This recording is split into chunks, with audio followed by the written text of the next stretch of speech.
दोस्तों, एक बार यमराज और चित्रगुप्त यमलोक में बैठकर बात कर रहे होते हैं। तभी वहाँ पर देवर्षि नारद प्रकट होते हैं। देवर्षि नारद को देखकर यमराज बहुत प्रसन्न होते हैं और कहते हैं, हे नारद मुनि, आपको मेरा प्रणाम। बताइए, आज आप किस प्रयोजन हेतु यमपुरी में पधारे हैं? अवश्य ही कोई महत्वपूर्ण प्रयोजन होगा आपके आने का। तब देवर्षि नारद कहते हैं, हे यमराज, आप मुझे बताइए कि किस कारण से मनुष्य की अकाल मृत्यु होती है। कौन से मनुष्य को संतान सुख नहीं मिलता है और कुछ मनुष्यों की मृत्यु शिशु अवस्था में ही क्यों हो जाती है? इसके पीछे क्या कारण है? तब यमराज कहते हैं, हे नारद मुनि, आपने उचित ही प्रश्न किए हैं। इन सभी प्रश्नों का उत्तर मनुष्य की आदतों में छिपा होता है। मनुष्य जिस प्रकार का आचरण करता है, उसे उसी के अनुसार सुख और दुख भोगने पड़ते हैं। मनुष्य की अकाल मृत्यु होने के पीछे भी उसकी आदतें ही कारणीभूत होती है। हे देवर्षि नारद, मैं आपके प्रश्नों का उत्तर बताने से पहले आपको एक अत्यंत महत्वपूर्ण कथा सुनाता हूँ। इस कथा में आपको आपके सभी प्रश्नों के उत्तर मिल जाएंगे,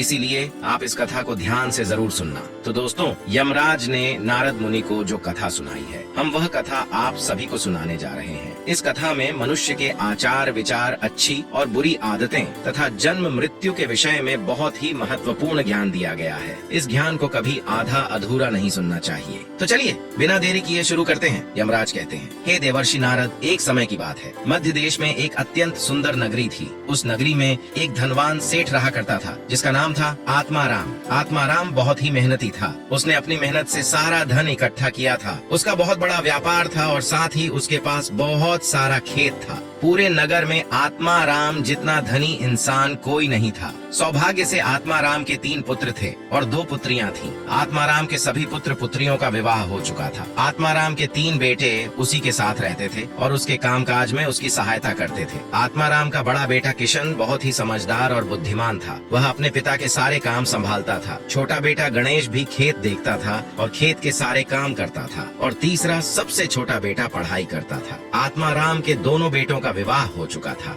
और कुछ समय बाद पढ़ाई खत्म होने पर उसने उसके छोटे बेटे का भी विवाह करा दिया और उसे भी अपने व्यापार में काम पर लगा दिया। यमराज कहते हैं, हे देवर्षि नारद, भगवान की कृपा से सब कुछ ठीक चल रहा था। कई वर्ष बीत गए। आत्माराम के बेटों ने उसके व्यापार को और बढ़ा दिया और जब आत्माराम की मृत्यु का समय निकट आया तो उसने संपत्ति का बंटवारा करने का सोचा और अपने तीनों बेटों को बराबर हिस्सा करके उसने अपनी सारी संपत्ति तीनों बेटों के नाम कर दी और बड़ी ही प्रसन्नता से उसने मृत्यु को गले लगा लिया। आत्माराम की मृत्यु के बाद उसके तीनों बेटे अपने अपने हिस्से में मिली संपत्ति को संभालने लगे। ऐसे ही समय बीतता गया। आत्माराम के बेटे अपने अपने घर पर हर साल अपने पिता का श्राद्ध करते थे और नदी में जाकर तर्पण भी करते थे, जिससे आत्माराम की आत्मा को शांति मिले। आत्माराम के बड़े बेटे को 3 अत्यंत सुंदर पुत्र की प्राप्ति हुई। फिर छोटे बेटे को 2 पुत्र और 1 पुत्री हुई, लेकिन सबसे छोटे बेटे को कोई संतान नहीं हुई। बहुत साल बीत गए, लेकिन सबसे छोटे बेटे को कोई संतान नहीं हो रही थी। उसने कई उपाय भी किए, लेकिन उसे कभी संतान सुख नहीं मिला,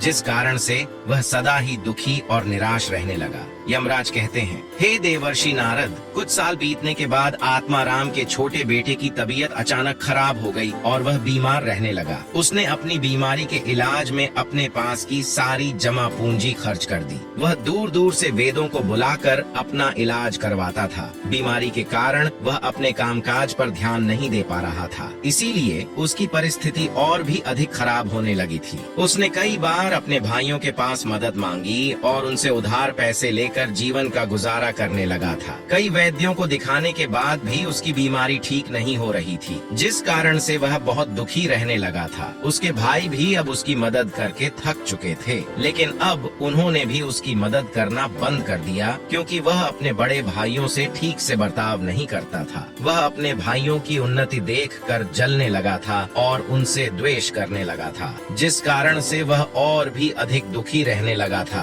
फिर एक दिन अचानक उसकी मृत्यु हो गई और फिर यम के दूत उसे लेने के लिए उसके पास आ गए। यम के दूत उसे घसीटते हुए यमलोक लेकर जाने लगे। फिर यमलोक पहुंचने पर उसे यमराज के सामने लाकर खड़ा कर दिया गया। वहाँ पर जाने के बाद वह छोटा बेटा रोता हुआ यमराज से पूछने लगा है, हे यमराज, मैंने ऐसा कौन सा पाप किया है जिससे मुझे यह दिन देखने पड़े? मैं तो कितना अच्छा भला इंसान था, लेकिन किस कारण से मुझे अचानक रोगों ने ग्रसित कर दिया? किस कारण से मेरा सब कुछ नष्ट हो गया? ऐसा मैंने कौन सा पाप किया है? फिर यमराज कहते हैं, अरे मूर्ख, तूने अपने जीवन में बहुत पाप किए हैं। तेरी बुरी आदतों के कारण ही तुझे यह दिन देखने पड़ रहे हैं। तेरी अकाल मृत्यु का कारण भी तू खुद ही है। अब मैं तुम्हें बताता हूँ कि तूने शास्त्रों के कौन से नियमों का उल्लंघन किया है जिस कारण से तेरी दुर्दशा हुई है। जो भी मनुष्य शास्त्रों के नियमों का उल्लंघन करता है उसकी भी दशा तेरे जैसी ही होती है। यमराज उस छोटे बेटे से कहते हैं, मनुष्य को हमेशा अपने 5 अंगों को साफ करके ही भोजन करना चाहिए। दोनों पैरों को तथा दोनों हाथों को और अपने मुख को जल से अच्छी तरह से स्वस्थ करके ही भोजन करना उचित होता है। इससे मनुष्य के शरीर से रोग दूर रहते हैं और व्यक्ति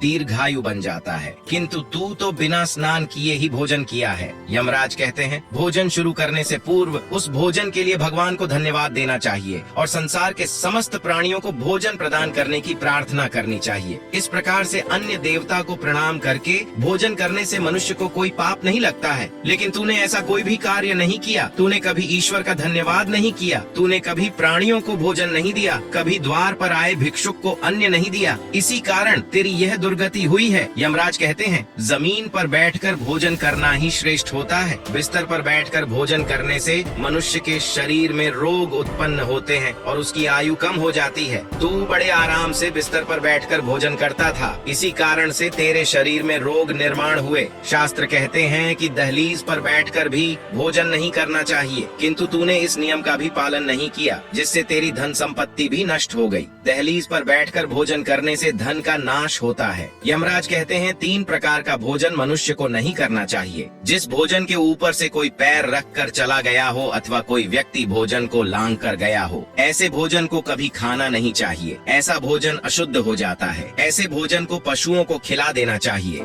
दूसरों के द्वारा लांघा गया भोजन खाने से मनुष्य की आयु कम हो जाती है और उसके शरीर में भिन्न भिन्न प्रकार के रोग उत्पन्न होते हैं। यदि भोजन में बाल निकल आता है तो ऐसा भोजन दूषित हो जाता है। यदि अन्न में बाल निकलता है तो उसे ईश्वर को कभी प्रसाद के रूप में नहीं चढ़ाना चाहिए और न ही स्वयं खाना चाहिए। ऐसा भोजन प्रेतों को प्राप्त हो जाता है। यमराज उससे कहते हैं, दूसरों के लिए परोसा हुआ भोजन भी नहीं खाना चाहिए। जो मनुष्य दूसरों का भूत भोजन छीन कर खाता है अथवा किसी को बिना दिए ही स्वयं उस अन्न का उपभोग करता है, उससे देवी अन्नपूर्णा रुष्ट हो जाती है। भोजन सभी में बैठकर खाना चाहिए। दूसरों के हिस्से का भोजन करने से मनुष्य के पुण्य कर्म नष्ट हो जाते हैं, लेकिन तूने इनमें से किसी भी नियम का पालन नहीं किया। इसी कारण से तेरी आयु कम हो गई। शास्त्रों के अनुसार दिन के समय में मनुष्य को उत्तर की ओर मुख करके मल मूत्र का त्याग करना चाहिए। यदि रात्रि के समय मल मूत्र का त्याग करना हो तो दक्षिण की ओर मुख करके करना चाहिए। मल मूत्र का त्याग करते समय हमेशा अपने सिर को ढक कर रखना चाहिए। किसी भी पेड़ के नीचे, कुएं के पास, नदी के किनारे के पास, गौशाला के पास, देव मंदिर, अग्नि के पास तथा श्मशान भूमि के पास कभी मल मूत्र का त्याग नहीं करना चाहिए। शास्त्रों में कहा गया है, खड़े होकर भी मल मूत्र का त्याग नहीं करना चाहिए। इससे शरीर में रोग और विकार निर्माण होते हैं। इसके साथ ही पूरी तरह से निर्वस्त्र होकर भी मल मूत्र का त्याग नहीं करना चाहिए। चलते चलते कभी पेशाब नहीं करना चाहिए, इससे जीवन में दुर्भाग्य आता है। जूते पहनकर, छाता लगाकर भी मल मूत्र का त्याग करना अनुचित माना जाता है। कभी भी किसी स्त्री, गुरु, देवता, मंदिर और पानी की तरफ मुख करके आकाश में ग्रहों को देखते हुए मल मूत्र का त्याग करना अनुचित होता है। रात्रि में चंद्रमा और अग्नि की तरफ देखते हुए भी मल मूत्र का त्याग नहीं करना चाहिए। इस जीवन में दुख और संकट आते हैं। मल मूत्र का त्याग करने के बाद उस भाग को स्वच्छ करना चाहिए तथा अपने हाथों को भी जल से शुद्ध करना चाहिए। मल मूत्र का त्याग करने के बाद किसी दीवार पर साफ नहीं करना चाहिए, इससे पशु के रूप में जन्म प्राप्त होता है। मल मूत्र का त्याग करने के बाद उसे अच्छे से ढक देना चाहिए और उस पर मिट्टी मिट्टी डालनी चाहिए ताकि कोई पशु उसे न खाए। यमराज कहते हैं मनुष्य को कभी निर्वस्त्र होकर स्नान नहीं करना चाहिए, इससे पितृदेव रुष्ट हो जाते हैं। पितृदेव रुष्ट हो जाने पर मनुष्य अपना सब कुछ खो बैठता है, किंतु तूने सदैव ही निर्वस्त्र होकर ही स्नान किया है, जिस कारण से तेरे पितृ भी तुझसे नाराज थे। इस प्रकार से यमराज उस छोटे बेटे को बहुत सारा ज्ञान देते हैं और यमदूतों से कहकर